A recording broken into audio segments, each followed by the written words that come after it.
எல்லாருக்கும் வணக்கம் நண்பா. இன்றைக்கு வந்து திரை சம்பந்தப்பட்ட விமர்சனங்களோட உங்களை எல்லாரையும் சந்திக்கலாம் இருக்கு. என்ன அப்படி பார்த்தீங்கன்னா வந்து நேற்றே கூட ஜாழ்ப்பாணத்தில் கிட்டத்தட்ட 9 மணி நைட் இருக்கு அப்படின்னு நினைக்கிறேன். ஒரு படம் ஒன்று பார்க்கறதுக்காக நானும் எங்களுடைய நண்பர்களும் சென்றிருந்தோம். யாற்ற படம் என்ன படம் அப்படின்னு பார்த்தீங்கன்னா வந்து கிட்டத்தட்ட கொஞ்சம் வருடங்களுக்கு முதல் வந்து துள்ளுமது இளமை அப்படின்ற படத்தின் மூலம் அறிமுகமாகி அதுக்கப்புறம் வந்து டான்ஸர் ஆகி பாடகராகி ஆக்டர் ஆகி அதுக்கப்புறம் இன்றைக்கு வந்து டிரெக்டராக வந்து ஜொலிக்கிற ஒரு படம் தான். அதை வந்து ராஜன், அதாவது தனுஷுண்ட 50வது திரைப்படமான ராஜன் திரைப்படம் பற்றியான விமர்சனங்களாக தான் இந்த காணொலி இருக்கு அப்படின்னு ராஜன் திரைப்படம் பற்றி சிம்பிளாக சொல்ல போனால் எப்படா இருக்கும் அப்படின்னு பார்த்தீங்கன்னா வந்து சுருக்கமாக சொல்ல போனால் என்ன அப்படி பார்த்தீங்கன்னா அண்ணனுக்காகவும் தங்கைக்காகவும் கொலை செய்யும் அண்ணன் தங்கை, அவ்வளோதானுங்க.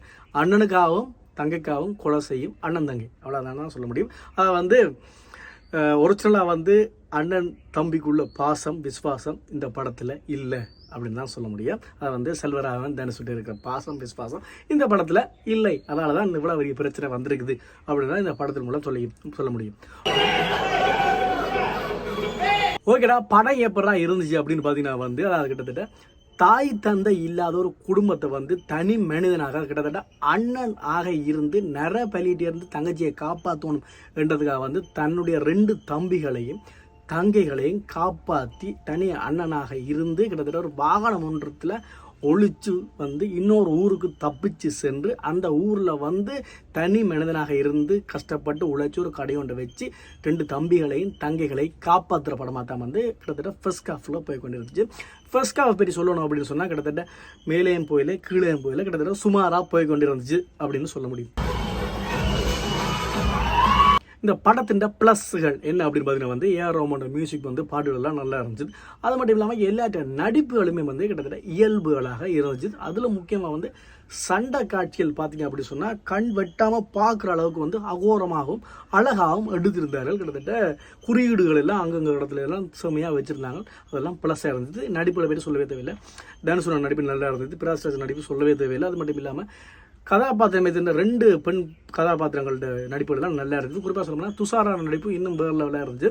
ஆரம்ப கட்டத்தில் வந்து ஃபர்ஸ்ட் ஹாஃபில் வந்து நார்மலாக இருப்பாங்க, செகண்ட் ஹாஃபில் வந்து வேறு மாதிரி இருப்பாங்க.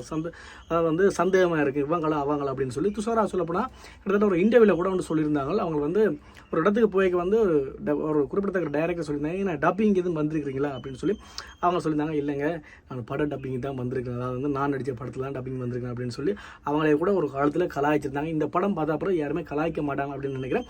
அது மட்டும் இல்லாமல் இந்த படத்தில் வந்து இன்னும் ப்ளஸ் பாயிண்டாக இருக்கிறது என்ன பார்த்தீங்கன்னா வந்து நான் வந்து ஆரம்ப கட்டத்தில் அந்த படம் வந்து நோம்பலாக போய் கொண்டு இருந்துச்சு. ஒரு ஆள் வந்த அப்புறம் வந்து இன்னும் வந்து படம் வந்து வேறு லெவலுக்கு போய் கொண்டது. யார் அப்படின்னு பார்த்தீங்கன்னா எஸ்.ஜே. சூர்யா வந்த அப்புறம் வந்து படம் வந்து இன்னும் ஒரு அடுத்த லெவலுக்கு போய்கொண்டே இருந்துச்சு. எஸ்.ஜே. சூர்யா பற்றி சொல்ல போனால் வந்து வில்லத்தனத்துக்கும் எஸ்.ஜே. சூர்யாவுக்கும் ஒரு டிஃப்ரெண்ட் இருக்குது. என்ன அப்படி பார்த்தீங்கன்னா வந்து எல்லா ஆக்டர்ஸ்களும் வந்து வில்லத்தனம் செய்கிறாண்டா அப்படி இப்படின்னு தான் ஒரு பயப்படத்தக்க செய்வாங்க. இவற்றை வில்லத்தனங்கள் எல்லா படங்களும் எப்படி இருக்கும் அப்படின்னு பார்த்தீங்கன்னா வந்து ஒரு என்டர்டெயின்மெண்ட்டான வில்லத்தனமாக இருக்கும். அதாவது வந்து காமெடி கலந்த என்டர்டெயின்மெண்ட்டான ஒரு வில்லத்தனமாக இருக்குது. அதாலே வந்து கிட்டத்தட்ட தனுஷுண்ட படம் பார்க்கறதுக்காக வந்த கூட்டத்தை விட எஸ்.ஜே. சூர்யா படத்தை பார்க்கறதுக்காக வந்த கூட்டம் கூட அப்படின்னே சொல்லிக்கலாம். ஒரு படத்தை பொறுத்த வரைக்கும் பார்த்தீங்கன்னா வந்து ஒரு ஆக்டர் ஒருத்தர் வந்து ஒரு கேரக்டர் ஒன்றை எடுத்துட்டார் அப்படின்னு வச்சுக்கொள்ளுங்க. ஸ்டார்ட்ல இருந்து முடியும் வரைக்கும் பார்த்தீங்க அப்படின்னு சொன்னால் வந்து அந்த கேரக்டர்லேயே வாழ்ந்து கொண்டே இருப்பார். ஆனால் ஒரு பாடல் இல்லாட்டி நடனம் ஒன்று வந்துச்சு அப்படின்னு சொன்னால் வந்து அந்த கேரக்டரை விட்டு கிட்டத்தட்ட நார்மல் நிலைக்கு போகிற சந்தர்ப்பம் கூடுதலாக இருக்குது. நான் வந்து நிறைய இடங்களில் பார்த்துருக்கேன். ஆனால் அந்த ராஜன் படத்தை வரைக்கும் பார்த்தீங்க அப்படின்னு சொன்னால் வந்து தனுஷ் வந்து ஆரம்பத்துலேருந்து முடிவு வரைக்கும் எந்த கேரக்டரில் இருந்தார் அதே மாதிரி தான் அந்த பாடல்லையும் அப்படி வந்து விறப்பாக அந்த கிட்டத்தட்ட அந்த கேரக்டர்லேயும் வந்து பாடல்லையும் நடனத்துலேயும் வந்து அந்த கேரக்டர்லேயும் வாழ்ந்திருந்தார் அப்படின்றது மிகப்பெரிய ஒரு ப்ளஸ் பாயிண்டாக இருக்குது. அப்புறம் வந்து காளிதாசனாக இருந்தாலும் சரி, சந்துகுசானாக இருந்தாலும் சரி, செல்வராகவனாக இருந்தாலும் சரி, தங்களுக்கு திரைப்படத்தில் கதாபாத்திரம் வந்து வேறு லெவலில் நடிச்சிருக்கிறாங்க அப்படி தான் சொல்ல முடியும். இதில் வந்து ப்ளஸ் பாயிண்ட்டுகளாக இவைகளாக இருக்குது. மைனஸ் பாயிண்ட்டுகளாக என்னென்ன இருக்குது அப்படின்னு பார்த்தீங்கன்னா வந்து கிட்டத்தட்ட ஏஆர் ரஹ்மான்ட பாட்டுகள் தான் வேறு லெவலாக இருந்துச்சு. ஆனால் வந்து கிடைக்க சில இடங்கள் பார்த்தீங்க அப்படி சொன்னால் சாட்டிஸ்ஃபை ஆக இல்லாத மாதிரி இருந்துச்சு. இந்த இடங்களுக்கு இன்னும் போட்டுக்கலாமே, அப்படிலாம் போட்டுக்கலாமே, மியூசிக் போட்டுக்கலாம் அப்படின்ற மாதிரி எனக்கு தோணுச்சுது அப்படின்னு சொல்ல முடியும். அதிலும் குறிப்பாக சொல்லப்போனால் வந்து இதில் வந்து இன்னும் மைனஸ் பாயிண்டாக இன்னும் இருக்குது அப்படின்னா வந்து கதை வந்து அவ்வளோத்துக்கு வெயிட்டாக இல்லைங்க. அதை வந்து தனுஷுண்ட 50வது படம் தான்.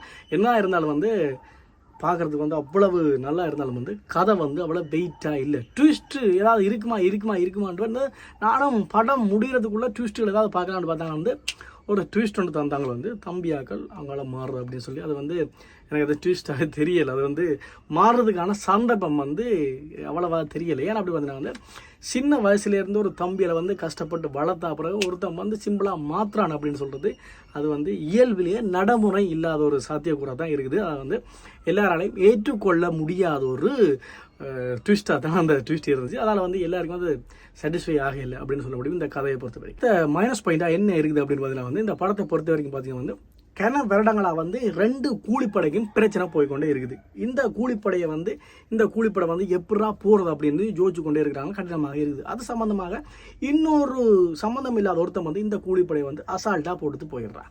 அசால்ட்டாக போட்டால் ரியாலிட்டியாக என்ன நடக்கணும் அப்படி பார்த்தீங்கன்னா வந்து ஓகே அவனை பாராட்டி போட்டு பாழ்த்தி போட்டு அவங்களை அனுப்பிடணும். ஆனால் இதுவே என்ன செய்கிறாரு அப்படி பார்த்தீங்கன்னா வந்து இந்த கூலிப்படை வந்து நீ என்னோட வெறும் இல்லாட்டி வந்து உன்னையே போட்டுருவணும் அப்படின்னு சொல்கிறது உண்மையிலேயே வந்து ரியாலிட்டியை வந்து ஏற்றுக்கொள்ளாத ஒரு விடயமாக இருக்குது. ஏன் அப்படின்னு பார்த்தீங்கன்னா வந்து இந்த படத்தை பொறுத்த வரைக்கும் பார்த்தீங்கன்னா வந்து இந்த 2 கூலிப்படையும் உண்டு, நீ போட்டு அதால் இன்னும் போட போகிறன்ற மாதிரி தான் எனக்கு இருந்துச்சு. அதாவது வந்து தங்களுடைய எதிரி ஒருத்தன் போட்டுத்தானன்றதுக்காக வந்து இவனே போடுற அப்படின்னு சொல்கிறது ஏற்றுக்கொள்ளப்படாத விடயமாக எனக்கு இருந்துச்சு. அதாவது வந்து என்னதான் வந்து அப்படி போடுறதா இருந்தாலும் அதுக்கான காரணங்கள் பார்த்தீங்க அப்படின்னு சொன்னால் காணாத மாதிரி எனக்கு இருந்துச்சு. படத்தை பொறுத்த வரைக்கும் பார்த்தீங்க அப்படி சொன்னால் குறியீடுகள் அங்கங்கே நல்லா இருந்துச்சு. வண்டியில் ஆரம்பித்த படம் வந்து வண்டியிலேயே முடிகிற மாதிரி இருந்துச்சு. குழந்தையில் ஆரம்பித்த படம் வந்து குழந்தையிலேயே முடிகிற மாதிரி கிட்டத்தட்ட நிறைய குறியீடுகள் ராவணன்ற குறியீடுகள்லாம் நிறைய குறியீடுகள் நல்லாவே இருந்துச்சு. இந்த படத்தை பொறுத்த வரைக்கும் சொல்லணும் அப்படின்னு சொன்னால் வந்து சர்டிஃபிகேட் படமுங்க. கிட்டத்தட்ட குழந்தை பிள்ளைகள் வயது போனவர்கள் அது இதயம் பழவினாலும் தயவுசெய்து பார்க்காருங்க. அப்படியே தாறுமாறாக இருக்குது படம். எல்லா இடம் வெட்டுகள் அப்படி இப்படின்னு ரத்தங்கள் எல்லாம் தாறுமாறாக இருக்குது. குறிப்பாக இந்த படத்தை பற்றி சொல்லணும் அப்படின்னு சொன்னால் வந்து ரியல் வாழ்க்கையில் வந்து அண்ணன் தம்பிகளாக இருக்கிறவங்க இந்த படத்தில் வந்து அண்ணன் தம்பிகளாக இல்லை. அதான் வந்து இந்த படத்தின் சுவாரஸ்யமான விடயமாக இருக்குது. அதை வந்து செல்வராகவன் தனுஷ் அவர்கள் வந்து அண்ணன் தம்பியெல்லாம் ரியல் வாழ்க்கையில் இருந்தாங்க. ஆனால் இந்த படத்தை பொறுத்த வரைக்கும் பார்த்தீங்கன்னா ரியல் வாழ்க்கையில் அப்படி ஒரு கேரக்டர் இல்லாதபடியாக வந்து விசுவாசம் இல்லாதபடியாக வந்து இவ்வளோ பெரிய பிரச்சனை நடக்குது அப்படின்னா இந்த படமாக இருக்குது. இந்த படத்தை பொறுத்த வரைக்கும் பார்த்தோம் அப்படி சொன்னால் வந்து ஒன் டைம் பார்க்கலாம், வந்து என்டர்டெயின்மெண்ட்டாக பார்க்குறதுக்கு நல்லா இருக்குது அப்படின்னு சொல்ல முடியும். இந்த காணொலியோட வந்து ராஜன் திரைப்படத்தில் விமர்சனங்களை பார்த்துருப்பீங்க. நீங்களும் உங்களுக்கான விமர்சனங்கள் இருந்துச்சு அப்படின்னு சொன்னால் கமெண்ட் மூலம் தெரிஞ்சுக்கொள்ளுங்க. இன்னும் ஒரு காணொலி ஊடாக உங்களை எல்லாரையும் சந்திக்கும் வரை உங்களிடமிருந்து விடைபெற சொல்கிறேன் என்று உங்களாதி. வணக்கம் நண்பா.